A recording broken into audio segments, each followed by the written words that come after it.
Hello everyone, I am नवीन कुमार और यहाँ पर एक कंपनी है जो कि स्टॉक मार्केट से पैसे उठाने का ट्राई कर रही है। कंपनी का नाम है वंदन फूड्स। अब यहाँ पे इसका जो आईपीओ है 30 जून से 2 जुलाई के बीच में खुलने वाला है। 115 का इन्होंने फिक्स प्राइस यहाँ पर सेट किया है, 1200 का लॉट साइज है और 30 करोड़ रुपए टोटल कंपनी के पास में जा रहे हैं जितने भी कंपनी उठा रही है। कंपनी करती क्या है, तो ये कैस्टर ऑयल जो होता है उसको मैन्युफैक्चर करती है। कैस्टर्स खरीदती है, उसको ऑयल निकालती है और बाद में जो पीछे जो कचरा बच जाता है इसको हम खड़ बोलते हैं। तो केस्टर ऑयल केक्स को भी कंपनी बेचती है। सो केस्टर ऑयल का काम है यहाँ पर। नेक्स्ट यहाँ पर देखने को मिल रहा है कि कंपनी जो है यहाँ पर 96 करोड़ रुपीस की खुद की वैल्यू लगा रही है। कंपनी के जो प्रमोटर्स हैं उनके पास में 96% के पास में मालिकाना हक था before IPO. After the IPO लगभग 66% का मालिकाना हक रह जाने वाला है प्रमोटर्स के पास में। अब यहाँ पे company B2B B2C that means customers को डायरेक्ट भी बेचती है और जो रिटेलर्स होते हैं उनको भी बेचती है। नेक्स्ट यहाँ पर देख लेते हैं कंपनी के आरएसपी के पैसों में कंपनी क्या करने वाली है। तो बोल रही है कि ज़्यादातर पैसा जो हमारा है वो वर्किंग कैपिटल रिक्वायरमेंट में काम आने वाला है, जो कि हमारा ऑलरेडी बिजनेस चल रहा है उसमें पैसों की कमी है तो वहाँ पर जाएगा सबसे ज़्यादा पैसा। उसके अलावा जो दूसरा पैसा है वो हमारे पास लोन भी ठीक ठाक है उसको भी चुकाने में काम में लिया जाएगा। और नेक्स्ट यहाँ पर अच्छा खासा पैसा जो है कैपेक्स में भी जा रहा है। सो मतलब और फैक्ट्री वगैरह सेटअप करना है हमें, उसमें भी पैसा हमें खर्च करना है। और यहाँ पर इन्होंने जो परसेंटेज टाइप जो ये वाला दिया है ये इन्होंने गलत दे दिया है लीड मैनेजर्स ने बना के। ये पूरी जिन्होंने भी आरएसपी बनाई है उन्होंने। नेक्स्ट यहाँ पर जनरल कॉर्पोरेट पर्पसेस में भी 7 करोड़ रुपया जा रहा है। सो अच्छा खासा कॉर्पोरेट पर्पसेस में भी पैसा जा रहा है। नेक्स्ट अब यहाँ पर देखते हैं तो कंपनी को आज के दिन जो चला रहे हैं मेनली जो है कल्पेश कुमार भगवान दास ठाक्कर। तो इनके पास में अच्छा खासा मालिकाना हक बिफोर एंड आफ्टर आईपीओ रह जाने वाला है। केसेस की अगर बात करें तो कुछ खास केसेस कंपनी पे नज़र नहीं आ रहे हैं, प्रमोटर पे ज़रूर एक जो केस है वो नज़र आ रहा है। नेक्स्ट एंड यहाँ पर देखने को मिल रहा है कि कोई कंटिजेंट लाइबिलिटी, तो यहाँ पर टैक्स के जो केसेस चल रहे हैं कंपनी पे वो कंटिजेंट लाइबिलिटी कंपनी की है। जो कंपनी का जो प्रमोटर है उस पर एक केस है जो इसको आप लोग यहाँ पर पॉज करके पढ़ सकते हैं। ये उस वक्त जब तब की डिमोनेटाइजेशन के टाइम की बात की जब में कैश के अंदर में कुछ हेरा फेरी करने का केस है ये। नेक्स्ट यहाँ पर कंपनी की जो शुरुआत 2015 के अंदर में हो गई थी इसकी। इसके पास में कोई subsidiary holding company joint ventures वगैरह कंपनी के कुछ भी नहीं है और से अलग से। एंड राकेश कुमार संमेश कुमार भाई जी के बारे में अगर आप लोग बात करना चाहें तो 40 साल की उम्र है इनकी। और इनके पास में अगर आज के दिन देखा जाए तो एक्सपीरियंस कुछ खास पर्टिकुलरली एग्रीकल्चर इंडस्ट्री जिस पर्टिकुलर कंपनी में काम कर रहे हैं उस पर्टिकुलर इंडस्ट्री का इनको एक्सपीरियंस नहीं है।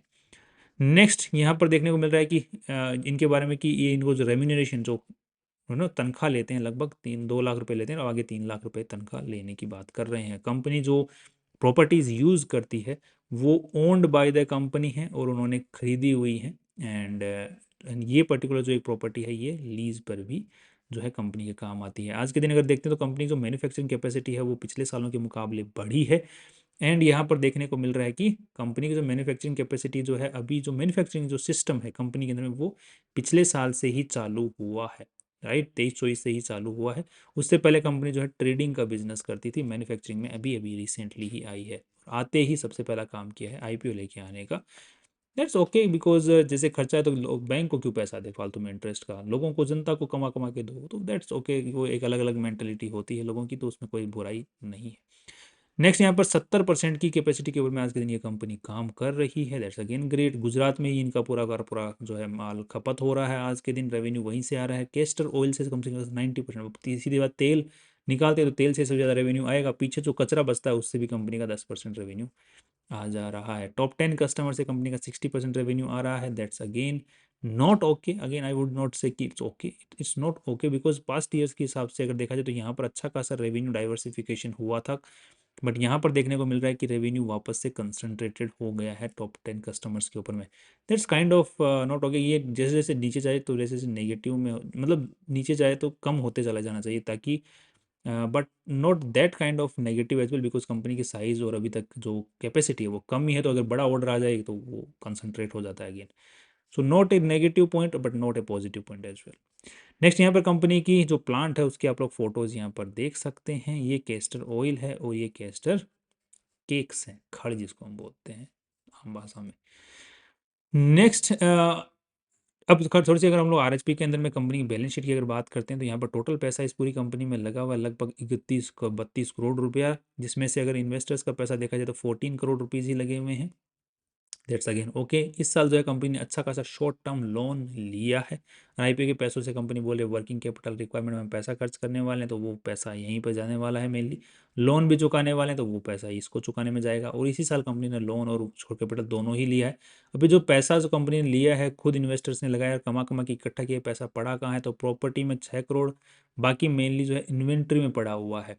सो यूजुअली इन्वेंट्री की एक कहानी है, जब भी आईपीओ आता है तो आप यूजुअली कंपनी में देखते हैं उनकी इन्वेंट्री बढ़ जाती है। क्यों? क्योंकि उसके दो फायदे होते हैं, तो बैलेंस शीट की साइज बढ़ जाती है तो कंपनी बड़ी दिखने लग जाती है, और दूसरा कंपनी का जो नेट प्रॉफिट होता है वहाँ पर कंपनी को फायदा देखने को मिलता है, जो कि यहाँ पर आपको देखने को मिला है। कंपनी की इन्वेंट्री बच जाती है। अब ज़्यादा इन्वेंट्री खरीद लेगी तो बैलेंस शीट की साइज बढ़ जाएगी, दूसरा नेट प्रॉफिट्स के अंदर में इसका हिस्सा इंक्लूड हो जाता है। तो यहाँ पर देखने मिला कंपनी का जो नेट प्रॉफिट है वो कंपनी के प्रॉफिट्स की वजह से नहीं है, नेट प्रॉफिट्स कंपनी क्या जो इन्वेंट्री पीछे बच गई है उसकी वजह से यहाँ पर नेट प्रॉफिट देखने को मिल रहा है।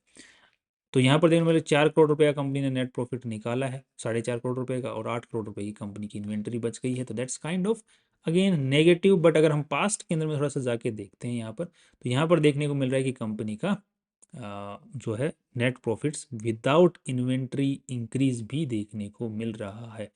सो एक तो फाइनेंस कॉस्ट अगर आने वाले दिनों में जो आने वाले दिन होंगे उनमें कम हो जाएगी, तो उसकी वजह से फाइनेंस कॉस्ट जो यहाँ पे बढ़ गई है ये कम हो जाएगी। दूसरा, कंपनी के ऊपर में ये जो इन्वेंट्री वाला जो फालतू का सिस्टम इस बार आईपीओ ईयर के अंदर में लीड मैनेजर्स ने राय दी होगी, तो उसकी वजह से इन्होंने अच्छा खासा यहाँ पर जमा कर लिया। तो फ्यूचर के अंदर में आने वाला जो ईयर है, साल है, वहाँ पर कंपनी को ठीक ठाक नेट प्रॉफिट देखने को मिल सकता है। So that can be a great thing again for this company. So हम लोग जो नेट प्रॉफिट निकालने वाले हैं पर्टिकुलर इस पर्टिकुलर कंपनी का, वो लगभग 4 करोड़ के हिसाब से निकालेंगे, बिकॉज वही मुझे सही लग रहा है। 4.5 करोड़ से ज़्यादा लग रहा है।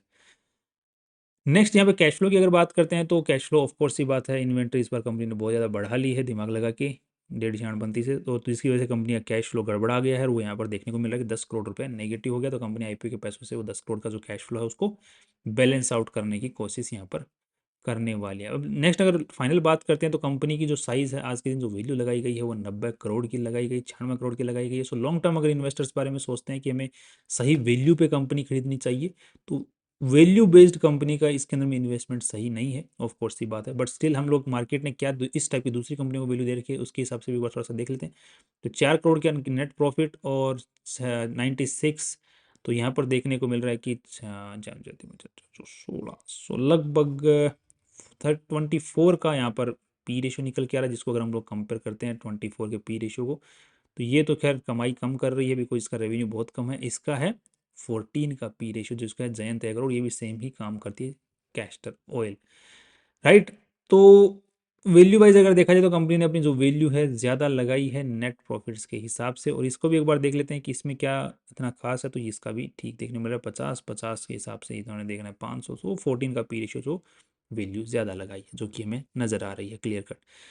नेक्स्ट अब देख लेते हैं कि पीबी रेशियो की अगर हम लोग बात करते हैं, राइट, तो यहाँ पर देखो मेरा नेटवर्थ इस 14 करोड़, 30 करोड़ रुपए से उठा रही है तो 44 करोड़, तो 40 करोड़ का निकाल लो, 40 करोड़ के हिसाब से 80, यहाँ पर पीबी रेशियो इज 2.2 2.3, जिसको अगर हम लोग यहाँ पर कंपेयर करते हैं इसका तो खराब है, और इसका भी अगर देखते हैं तो 2.3, इसके हिसाब से भी कंपनी ने वैल्यू जो अगेन ज़्यादा लगाई है।